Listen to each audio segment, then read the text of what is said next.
Good afternoon, welcome to Kion Sonra. Another day, another unboxing of Kion Sonra. Pag na-install ito is mapapa-good morning na si Sir sa gabi.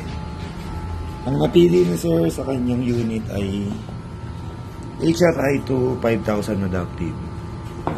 Para sa Toyota Vios 2017 E-Bar yan. Yan po sir, pwede po natin buksan.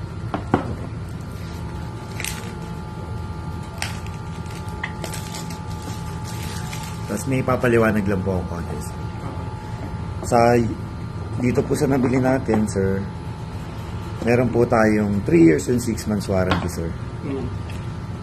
In case na may mangyari po sa kanya na mag-flicker, mawalan ng ilaw, pumutok yung driver, palit bago po tayo sa kanya, sir.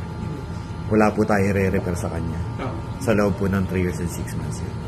And then sa driver and heatsink naman po is meron tayong tinatawag na IP68 waterproof rating.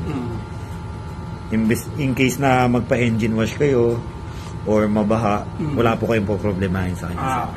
Kasi po waterproof po siya. And then sa init naman po ng heatsink is tolerable naman po siya, sir. Kasi po sa per valve natin is 20 watts and 20 watts. Approximate to 20 watts, sir.